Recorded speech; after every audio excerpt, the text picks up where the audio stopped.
What's going on, people? Welcome to another episode of the Natty News Daily podcast. We are so graciously to be joined by Oscar here, runner-up at WNBF Worlds this year. Obviously, WNBF Pro on the pro stage, battling it out with Babacar. I'm sure most people watching this are going to know who you are, but for the very small subsect of losers who don't know who you are. Oh my God.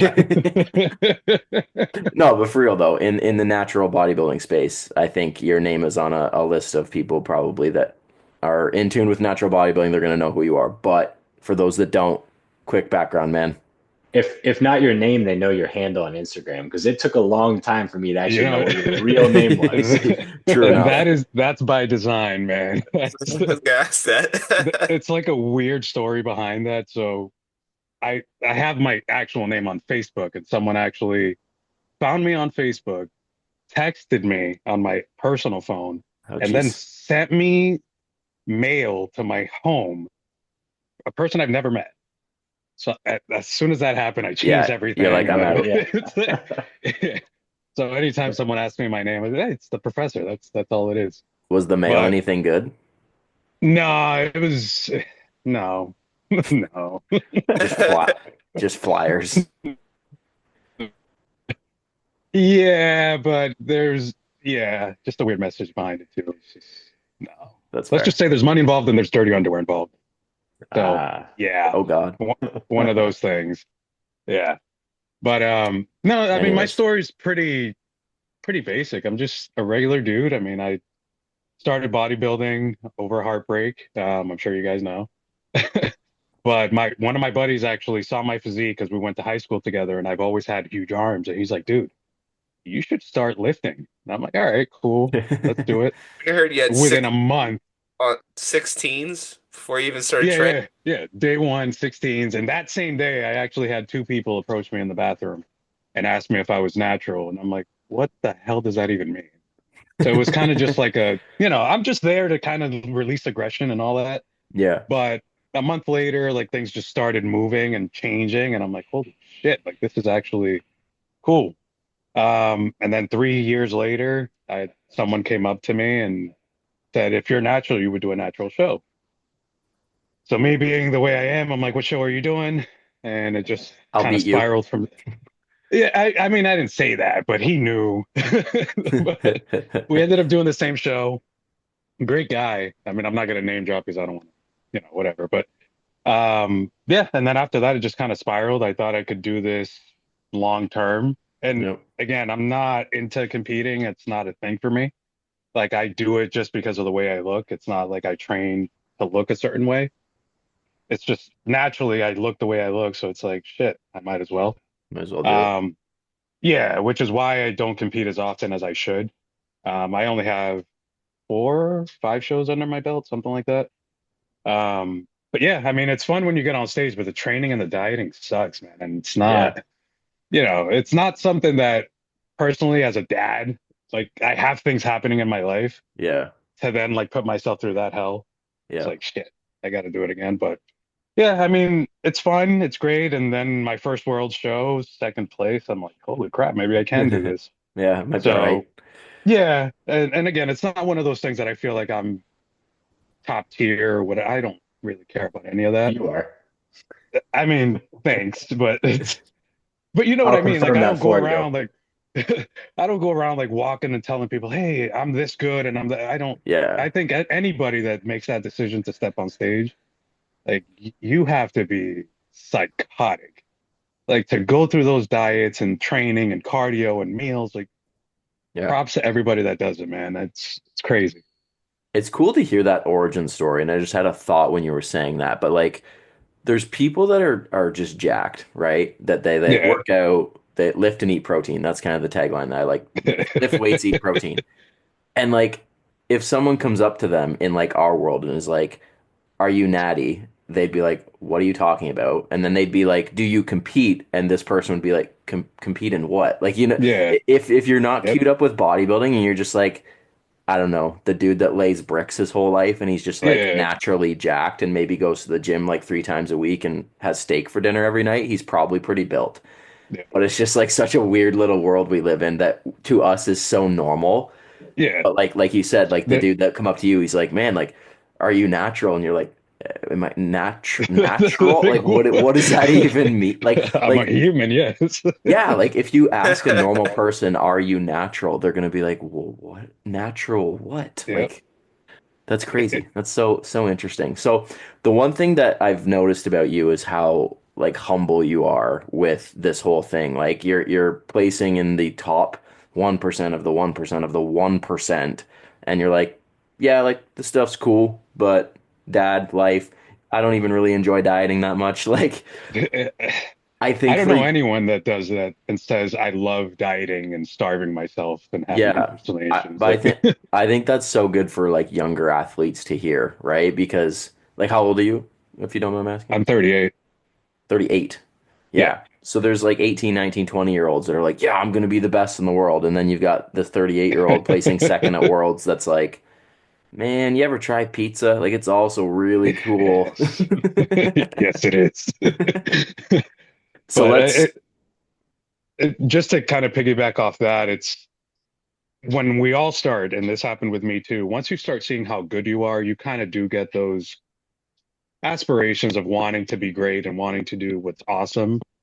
But for me, life hits you in a certain way where you're just you have when you have to make a car payment or you have to go to the gym, like you know what I mean? Like there's just so many things that kind of not overpower or kind or are more important than lifting, but in essence, yeah, like yeah. love of family is more important to me than going to the gym.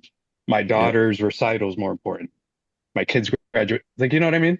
And this is Yep. coming from a guy who went to do legs on his wedding day. Respect. Like I was at the gym when my daughter was in the hospital about to be born. I made it on time, but it's such a habit for me that I don't Yeah. even think like, oh my God. But if it ever came down to I have to choose one or the other, I would drop the gym today and focus on this. Yeah. You know what Yeah. I mean?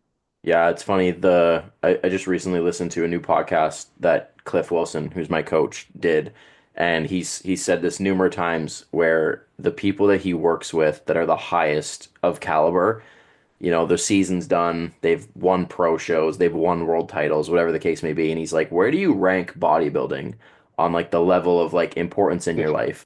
And he's like, it's never first. Never, never, never. For the Yep. best athletes in the world, it's never first. He's like, it's usually two, Correct. three, four behind Yep. family, work, religion, like whatever Hmm. it may be that's ahead of that. He's like, but they don't put their bodybuilding on this be all end all pedestal that it's all they are, it's all they do because like you said, like and I heard you say, I think it was on the longevity one, like you're very like philosophical and that kind of stuff. Like, there's different ways that you can look at bodybuilding and that kind of stuff and I Yeah. find like even for me now as a new dad, it's like even a year ago it meant so much more to me and like had a heavier weight in my life than it does now. And this is Yep. someone who's like prepping and all that kind of stuff, but it's still not even comparable to like if my son is sick or if my wife is Yeah. having a really rough day and she needs me to take him, whatever it may be. It's like, yep, I can train later. I can train a different day. Not that big of a Exactly. deal. Yeah. 100%. Yeah. Yeah. James, anything I think as a father of three? yeah, right. Um, no, I think you're absolutely right because it allows you to take your pressure off the performance aspect of bodybuilding, right? Like Hmm. and I've had this conversation like in my own head and like with Ali and everything recently. Like if I were to stop competing right now, like the last season I just had be my last season, my life would not change in any way from a business, family, all those aspects, right? Like I'm established as a coach, I'm a physical therapist, I've got my kids, I've got my family, all that like will not change. The only Yeah. thing that changes is like the personal, like what I get out of it, like for myself, right? So like Exactly. if slash when I am to compete again, like it has to be for that reason. It's not I'm going to compete because I'll look shredded and I'll get a couple more clients. Like that's not the right way to do it. And I think unfortunately too many of like these coach slash bodybuilders do it for that reason, at least Yeah. when they're younger, trying to get more established. And it takes away from the sport. Yeah. The idea of sacrificing everything for one thing, I don't know. I've always been of the mindset you can have both. Yeah. Like Leroy said, I can always train later. I can work around whatever I have to work around, but the things that are monumental to my life and my sanity, those things come first. And it's Is by the trying way, to, I'm a father of four, so there you go. There you go. Checkmate. Checkmate. you're not by yourself, Hey, James. I got you, buddy. yeah, I'm not getting there. We're good at three. That's a competition I'm not trying for. Something I want to ask, and you brought it up on the longevity podcast. You said that you sleep 10 hours a night. How do you do that while juggling everything that you have? Because you're an engineer It wasn't too. always You have like four kids. Like, that. Yeah, it wasn't always like that. As my kids got older, I was able to, sleep more. My wife is incredible, and I can't say that enough.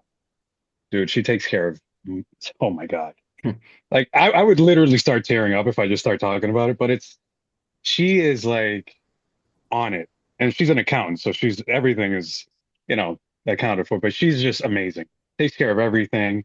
I take care of my meals, sleep, gym, and when I'm home, I take care of the kids during the day, but at night, she knows it's like 6:30 to 9.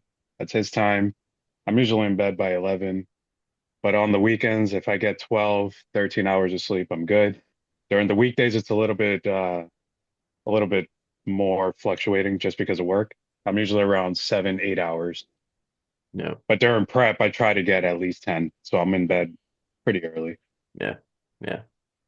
Teamwork, man. There's the secret. I was going to say, sleep 10 hours and find yourself a woman that can support you, man or Hell woman yeah. that can support you. Hell yeah. That's what you need for Yeah. success in bodybuilding, apparently. Dude, it's amazing. There you It's go, amazing. Dan. Especially when you have someone cooking your meals too. Oh my God. Yeah. Yeah.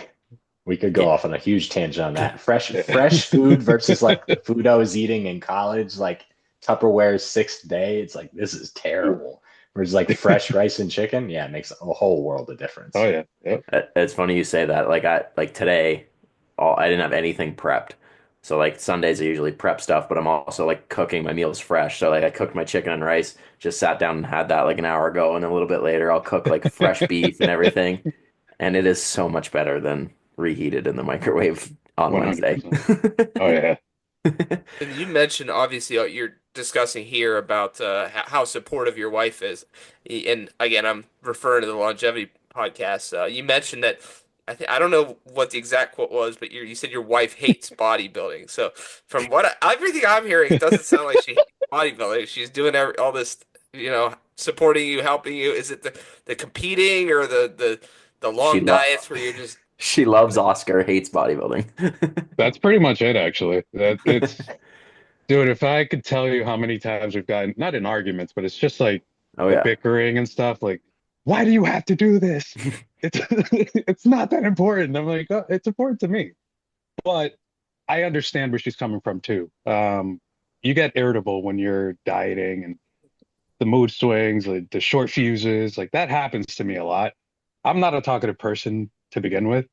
So just anything, like if Yeah. I'm hungry, dude, it's Game over.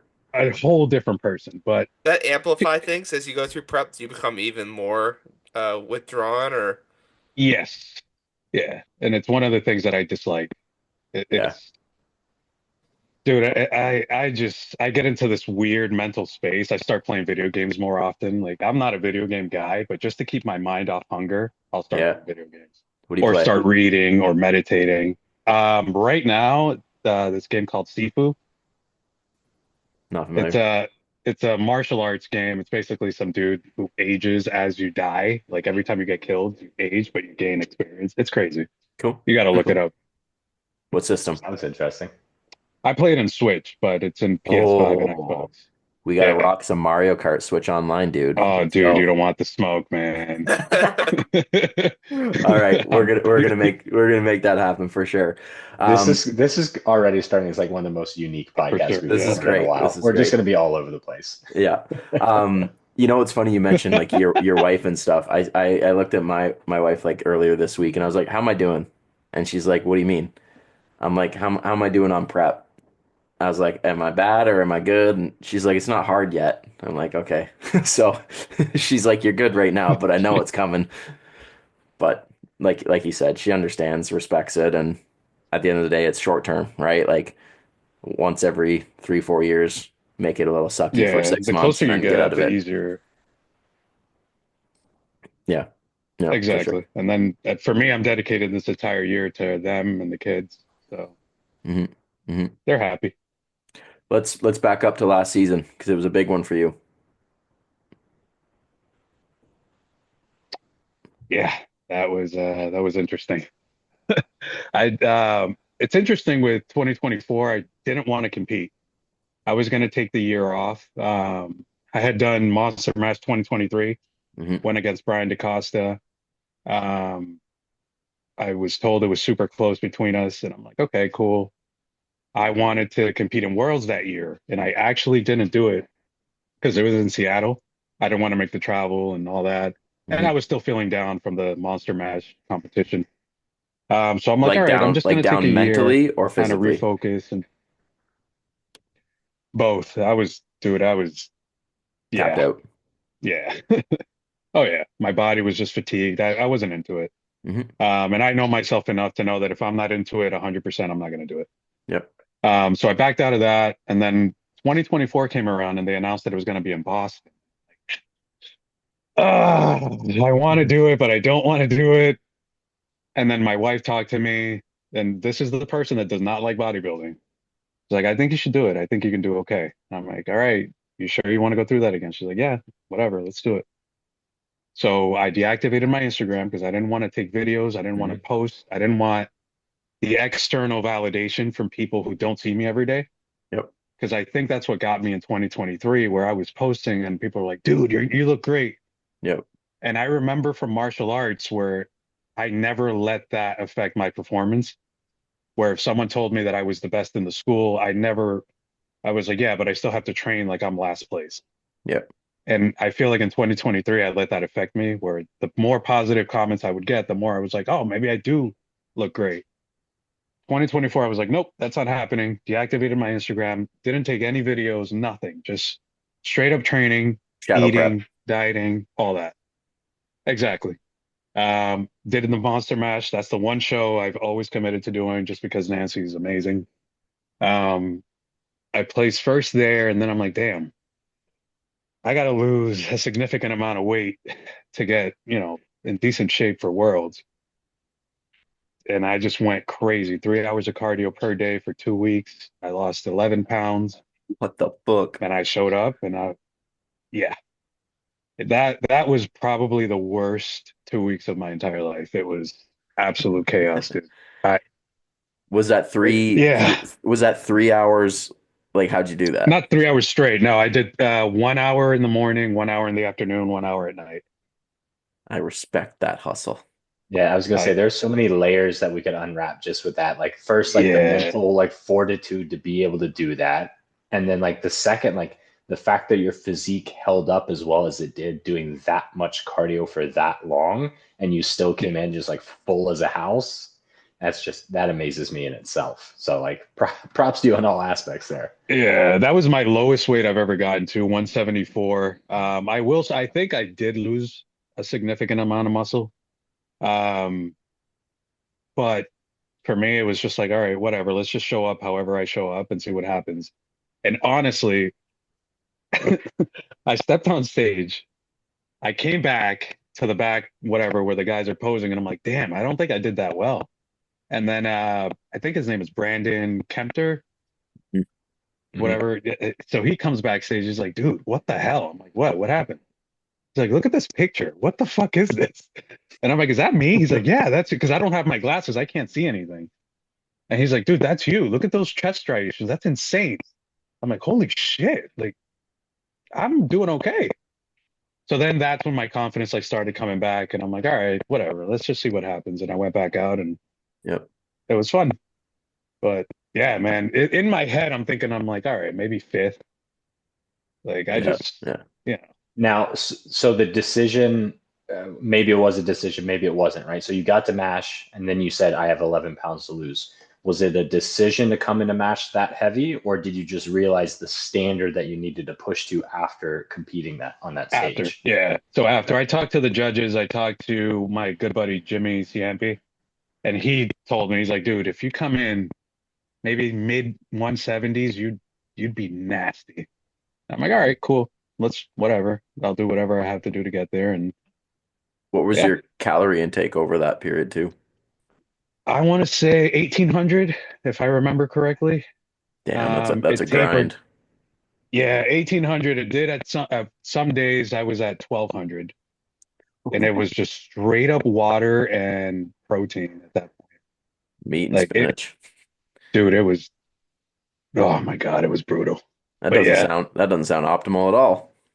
it was not optimal, not whatsoever. But second place at Worlds, so who are we to judge? Yeah, I mean, but I did learn lessons, man. I learned that if I just start my prep a little bit lighter, it'll be a lot easier. I think I Where got up to, yeah, go ahead, sorry. I was just gonna say, where'd you start at? I started at 219 when I had started dieting, and I went down to 174. At what And it what time? When was that? was 219? about 8 months apart. Okay. Yeah, so my prep usually lasts 6 to 7 months. I start somewhat early. Yeah. You had competed the year prior, so you Yep. got up back up pretty quickly, and then Oh, I pigged I, out. you Dude, said you my were run man. down. So Yeah. What does outside of prep look like for you? Like, are you weighing things still? Are you tracking things? Like, perfect. I love to hear that. Yeah, I don't bother with any of that stuff. And I know my body enough. Honestly, dude, I just stop eating when I'm full. I don't Yep. Yep. I don't Yep. overeat. If I'm hungry, I eat. If I'm not hungry, I don't eat. It's like, I don't know. It works out well, I Would guess. would you say as like a general though, like good quality whole foods, that kind of deal? Always. Yep. Yeah. I'll So Here and you're there I'll have my cheat meal, yep. whatever, but for the most part it's rice, beans, steak, Yep. fish, Yep. turkey. What's the first thing you're after competition? Where are you going? Is it pizza? Is it burgers? Is it cookies? What do you got? I'm a pizza guy. You're getting Actually, prep Leroy's asking questions now. yeah, I'm a pizza guy, but this last show, um, the same day I finished Worlds, I actually had 2 half-pound brownies, Yeah, you so did. a pound of brownies. I'm a fat ass. I had a full large pepperoni pizza just by myself. Happiness. Yep. I gained 7 pounds overnight, but Ah, that went away as soon as I started doing cardio again. for sure. So I'm holding at 205 right now, which is the lightest I've ever been, but the strongest I've ever been too. So I'll take it. Yeah, you're moving good numbers again. Yeah, yeah. Everything's just moving the way it should be. I had a little hiccup with the flu, but aside from that, everything is, Yep. yeah. Yep. Very nice. Very nice. So so did you what's not feel quite as run down coming out of that show? Obviously, you went, had your fun right there, but you don't seem like you were quite as run down as the prior year, which is interesting given those 2 weeks of hell. Yeah, I think I was just hyped, man. Physically, I did feel a little bit weaker, like going back into training after the show. Um, but I don't know. I was just hyped, man. My first Worlds, and I kind of just worked through it. I can't say that my numbers like skyrocketed again and got back to Yeah, normal again, because yeah. 2023, my numbers came back like really quick. Within a month and a half, I was already back to 600 squats and like crazy stuff. But for this time around, like I'm just kind of tapering up slowly, and I feel the fatigue, but it's not as crazy as it was in 2023. Mhm. Mhm. That's a good transition into training. So let's talk about, you know, training style, volume, the whole nine yards. Like what would you say if you were to try to sum up like I train X way? Yeah, that's a tough question. My training is Like I honestly, my training doesn't make sense unless it's me. And it's not to say that it's just so unique to me because I know what my body works with, and I change my training literally every 2 weeks. So, for instance, this week, like I start a new training program. Lately, I've been doing chest Mondays with shoulders, triceps, and hamstrings, right? So if I throw that out, you're like, oh, that doesn't make any sense because it's not even push pull. It's not none of that. It's just kind of just me doing stupid stuff that I'm like, all right, I need more side delts. I'm going to throw it in on my chest day because I'm only doing 3 movements there. On Tuesdays, I take it off. Wednesdays, I'm doing legs, shoulders, and chest again. But instead of doing full chest, I'm doing upper chest only. And then Fridays, I'm doing lower pecs, if you will, or more like flat movements. But Hmm. Hmm. my training just doesn't make sense, honestly. But I know that for me it works, if that makes sense. Hmm. Hmm. Well, I'm sure there's guidelines in place, right? And like Yeah, I've heard people, I mean, it's very hybrid, but if you look at it from a like a foundational kind of like theoretical perspective, you're training the muscle as frequently as you can, given the volume and the intensity you're using. And when the correct. muscle's ready and recovered, you're hitting it again. Bingo. And I always have my set movements, like the foundation movements. I do my chest presses. I do my incline presses. I do my squats, whether it's Smith machine hacks or barbell squats. Like those are always in place. It's just the added stuff that I add in on the side that's a little bit different. I do typically put away like an hour every training session just to kind of experiment and figure out how can I change a movement to make it more optimal. But when I say optimal, I mean like better for me personally. Hmm. Excuse me. So I'll change angles. I'll do, different rep ranges, whatever it is. But I mean, you guys seen the stupid stuff I post. I'm sure you can pick out like, all right, that's not really a standard movement. He must have just added in, and I those are my little experimental hours that I add in every session. It's nothing. People take it too seriously and think like I, I do 10 sets of 50 with that particular. It's like, dude, I'm doing 2 sets of 20. That's it. Like it's just a You're little having added thing. fun with it. Yeah, like that's the whole thing that people miss. Like if it doesn't have a research paper backing it, you shouldn't do it. It's like no, like some of it is just because you want to and you're curious, right? That's where a lot of it Exactly. comes from. Exactly. I Yep. dig that Smith machine like squat on your hips movement. I think that's cool. Oh, the somersault squats. Yeah. Yeah, I want to Actually, give that a Brandon go. does that. Brandon I Yeah, was gonna Kemp I say does I that saw just shit. saw that. Brandon do that too. Who Yeah. started it first? We'll find out. No, it was probably him. He could take the credit for that. I'm gonna message Brandon and say I saw you were doing Moscat squats. What's up with Oh that? my God, dude. There we go. What is your so you're 38, so you're kind of a decade in the game longer than us. So when you see, everybody trying to fixate on perfect optimal joint angle, uh what are the other buzzwords? Resistance profile. Like when you see that kind of stuff, are you like, "Ah, man, just like it's okay. You can just go train hard." Like Just go when you left. see, yeah, like when you see that, right? Because I'm sure you get messages from people that are like, you know, do you think this is right? Should I do this? Should I do that? Yeah. How come you don't have a band right here? You should really put a D handle on that. That'd be way better. Like, Yep. For me, it's there's two lines of thinking there for me. I do think it's good to think critically about movements and safety and mhm, angles and all that. When you obsess over it instead of just going to do the exercise, because for me, experience is the best teacher, sure. that's when there's a problem. I can't tell you that barbell squats are the greatest leg movement out there if for you personally they don't work. Maybe hack squats. And that's me. Hack squats are the greatest. My legs blew up as soon as I started doing hack squats. Other people, they barbell squat and their legs grow just as fine. They don't have to go past parallel. And dude, just do it. When whatever works for your body, do that more often. That's it. Hmm. But science Hmm. does have its place in bodybuilding. I think it's great. But again, I just don't think to follow it religiously and say this is the only way. Yeah, Yeah, that's a problem. it's a slippery slope, That right? that's Yeah, I and you th can get carried away with it. It's crazy because people will literally stop training to analyze an exercise. yeah, Like, what do you do? Just squat the shit out of that and see what happens. Do it for a yeah. month. If it doesn't work, throw it in the trash. Yeah, yeah. I think too, like it's, sometimes because I see this with clients, especially younger clients, they get lost in that and then it starts to like they lose the fun of training because they're trying to overanalyze every single thing they're doing. And I'm like, I get where you're coming from, especially with probably what you see online and who you follow and this and that and the other.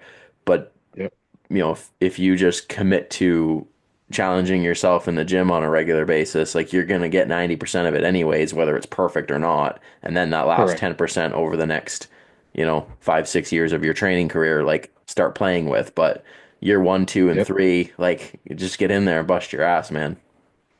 Oh yeah, 100%. Yep. Yep. And one of the things people overlook, not to get on like a tangent on like the science of it all, is you read a research paper and the title says like significant changes in XYZ by doing this, right? The term significant has a completely different definition in science and statistics than it does in our basic vocabulary, right? So what you should be looking at is like the effect size of these things.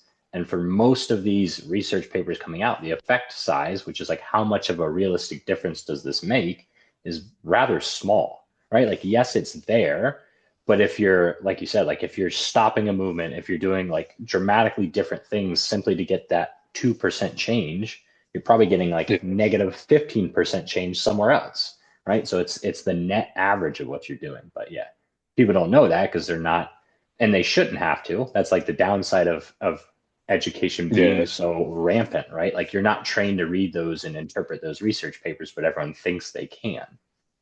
yeah, yeah. And for me, another thing that goes with it is always feeling like you're doing something wrong can't feel right.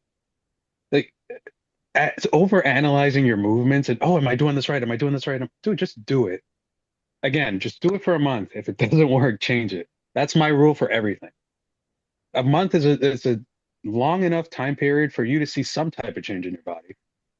If it doesn't work or your knees start hurting or your elbows or something, then yeah, then analyze the movement. But Yep. You can it's always just, iterate over time, right? Like, doesn't need to be perfect now.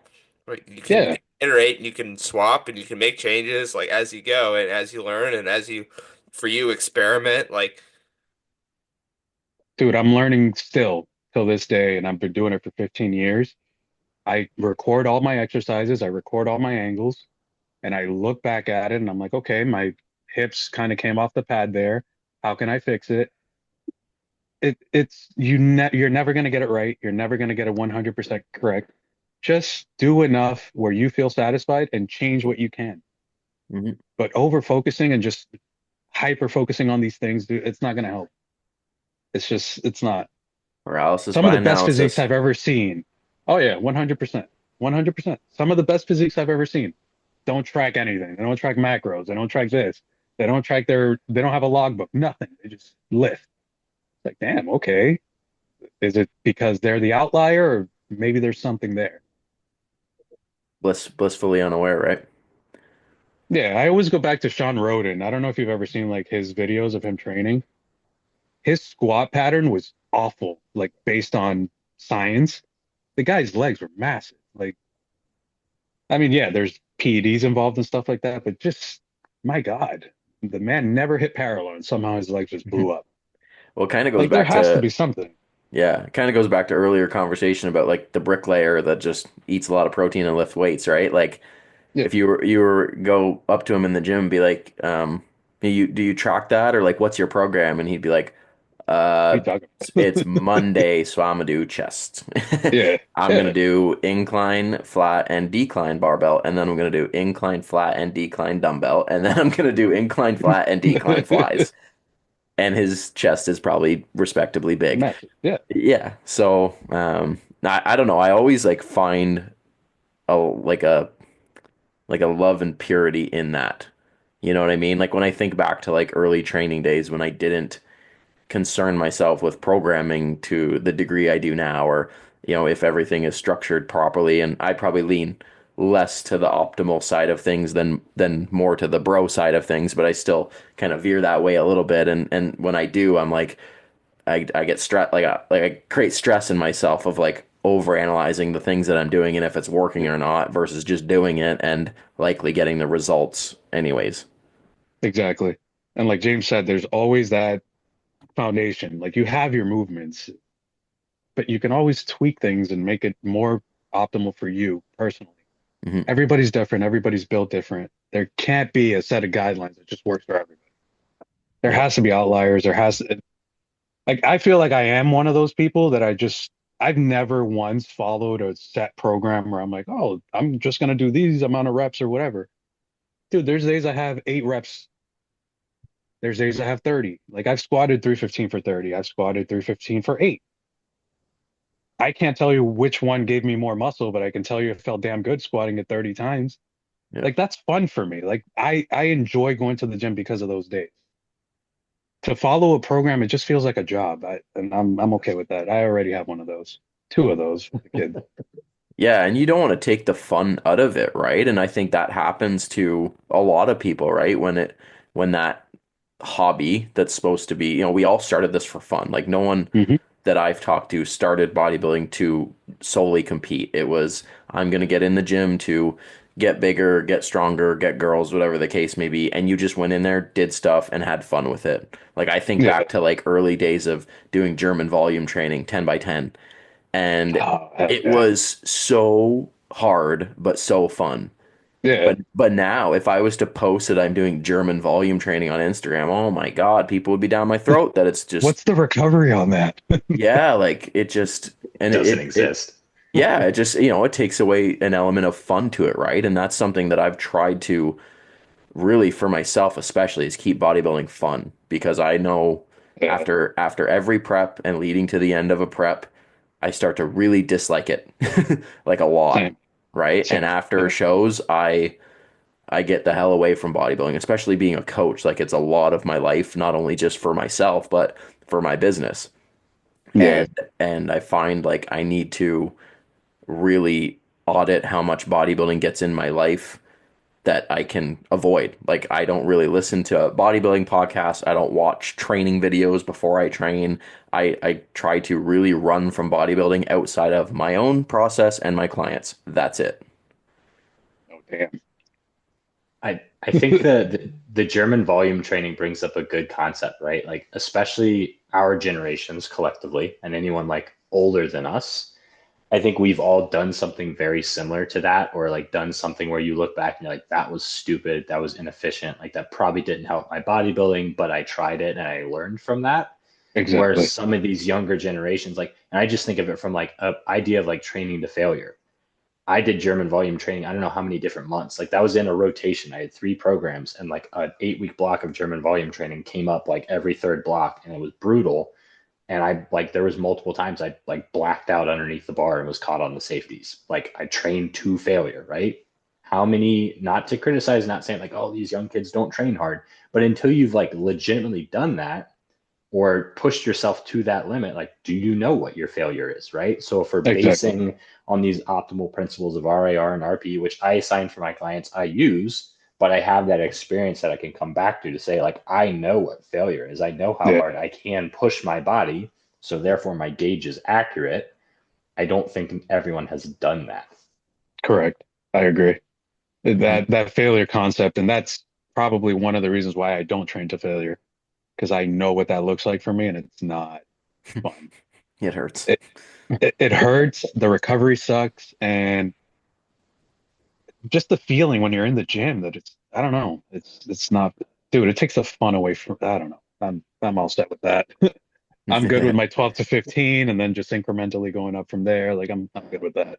Yeah, yeah, for sure.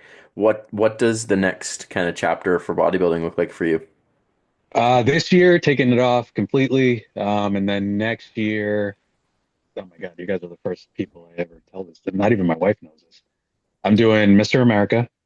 Oh I'm yeah. gonna do Ooh. I'm gonna do the WNBF Natural Mania, which I think is in New York. Yep. Then I'm White gonna do Plains. Worlds. Yeah, and then I'm doing Worlds 2026.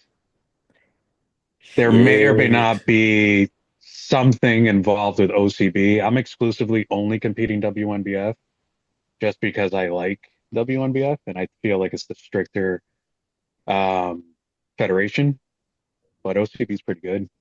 They have a lot of athletes that I'm friends with, and I want to compete with them. Hmm. But yeah, as of right now, those are my three that I'm definitely doing. And yeah, and Cool. I'm looking forward to the Mr. America, dude. That's gonna be fun. That's a good show, man. Yeah. Yeah. It's an exciting atmosphere down there for sure. Yeah, it's close enough just to drive away, so might as well. No inclination for NPC IFBB? Nah, I'm not for me. The 3 year rule for me is Yeah. I'm all set with that. And honestly, the even the 10-year rule with the WNBF is not. I feel like natural bodybuilding should be lifetime naturals only, but I mean, I guess 10 is better than three. It's just I don't have any inclination with NPC right now. I'm Hmm. good. That's fair, man. That's fair. Yeah. Sweet. Very exciting next year then. So that's a fall season. So you'd start prep kind of early 26. Yep. So I'm gonna taper in. I have a guest posing at the Natural Mania this year. So I'll be lean enough, and then probably February of next year I'll start. Very cool. Very cool. You guys are also the first to hear that. As We it get should be. we get the sound bites. Perfect. Yeah, yeah, yeah. Awesome, man. Well, I think that's a brilliant way to close this out. Looking forward to seeing kind of how things unfold. Will you be quiet or will you be on social media for that? For the next prep. Yeah. Mhm. Ah, Guess a couple months will go by and we'll go, where's the professor? Prepping. Where'd Got he it. go let's again? just go with that. If you know I disappear, you know it's prep if I'm gone. Fair Yeah, play. that's yeah. Now you have to actually stay on, so we don't know if you're prepping. Oh no, no. I listen, if I prep, I'm gone, dude. At He's least you locked guys in. will know. There Yeah. we go. Yeah. Right on, man. Well, I feel like this is a weird thing to ask, but if anybody wants to follow you, where do they find you? Instagram, the professor. th3_professor. Beautiful, beautiful. All right, people. Well, if you guys enjoyed this episode of the Natty News Daily podcast, you know what to do. Like, subscribe, follow us. Please follow us. You can follow us all you want. And we'll see you guys in the next one.